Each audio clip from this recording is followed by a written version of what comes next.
Hi, this is Manny with Classic Auto Repair. Just doing a quick review of the repairs under the car while we have it up here on the lift. Just came back from road testing this morning and checking on everything on the bottom of the car for leaks and things like that. I did find a few issues up front that I'll discuss here shortly, but just kind of wanted to show you. We went in with some steel wool and did the best we could with these exhaust pipes as far as cleaning them. And then everything here is undercoated. All the panels, everything is undercoated and then covered in a high heat black paint, semi-gloss, to help insulate any of the bare metal parts. The backing plates on the brakes, got new shocks with air hoses on it. The exhaust system was pretty rusty. We went ahead and went over it with high heat paint.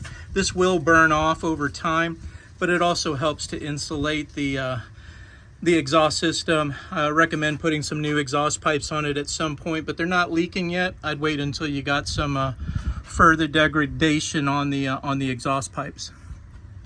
Gas tank's in good shape. It's got the new fuel sending unit in it, and it's been calibrated to work with the dash fuel gauge. Again, all up underneath here, undercoated really well, and then metal parts are sprayed in black. You can kind of see as we move forward on the car. Up in here in the suspension, parts were painted, drag links, sway bars, control arms. We just went ahead and hit up them towards the front of the lower radiator and along all the frame support rails and things like that. So again, a good undercoating job all the way up underneath there.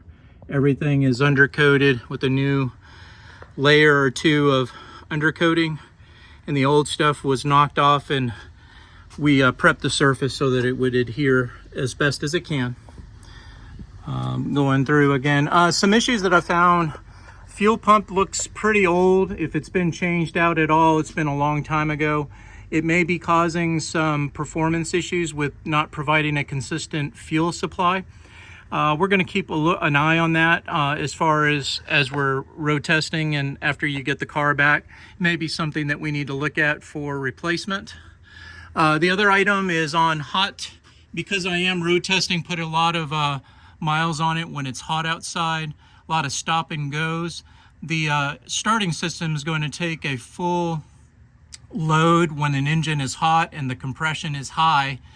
When you turn the car off and then immediately try to restart it, that's going to require the most from the starting system, and it did fail. So the starter solenoid and starter right here did fail on a hot restart. It's sitting on the lift right now. I'm going to go back and see if it'll crank back up now that it's cooled down. But this will be a reliability issue, because unless you let the car cool back down, you're going to have a hot start fault, which means you're going to not be able to start a car up after you fill a gas tank. You go into the bank or the grocery store real quick and then jump right back out within a few minutes. You may have an issue there. So something to be that we're going to put on the suggested list will be taking a look at that starter.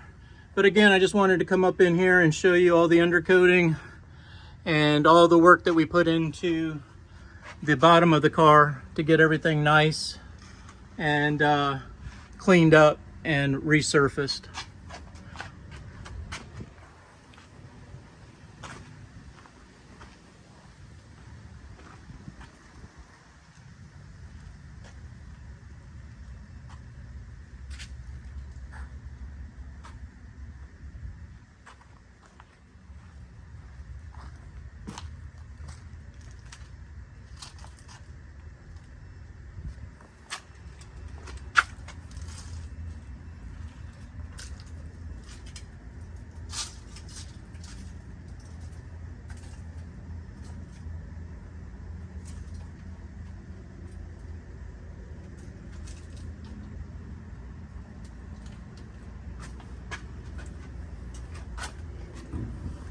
All right, this is Manny with Classic Auto Repair. Thanks for watching.